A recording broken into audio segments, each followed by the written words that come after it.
realize that when you focus on what you don't want, you move in the direction of it. So we want to focus on what we want to attract in our life. We want to keep our attention on the good that we want, not on what we don't want. And this applies not only to things, it applies to spiritual things.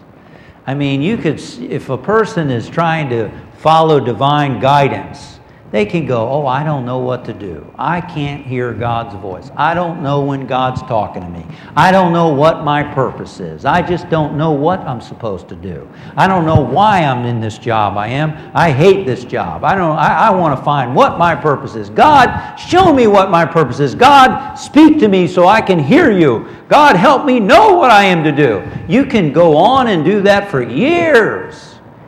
Years. Why? Because we're utilizing the law of attraction, the law of cause and effect, in a negative way.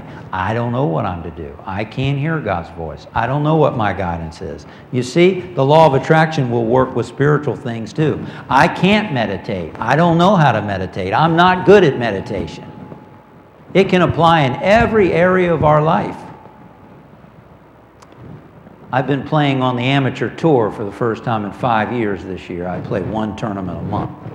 And I was in a tournament about 6 weeks ago, and one of the guys, there was a par 3, it's the closest to the pin contest.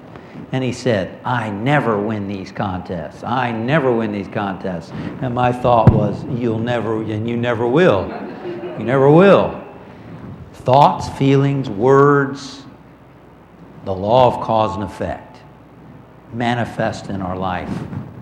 And how do you explain imperfections? People who are trying to live this principle, they're watching what they think and talk about and what they feel, but there are imperfections that show up in their life. How do you explain that?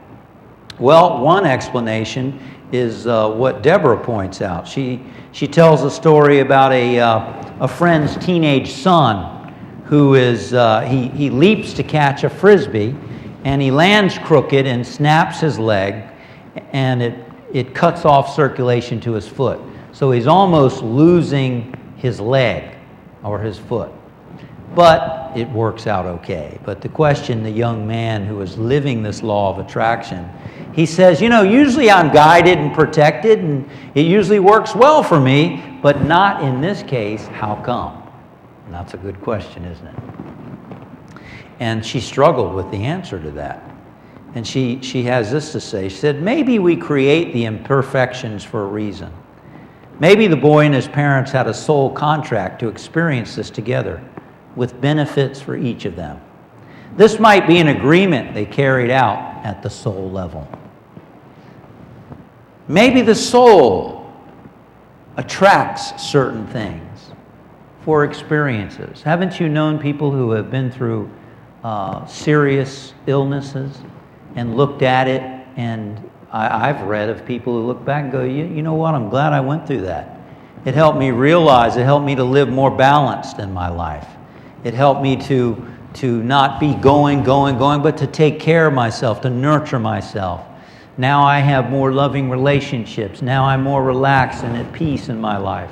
Now I'm happier than I've ever been in my life. Who knows? Maybe the soul attracts things for us to learn and grow.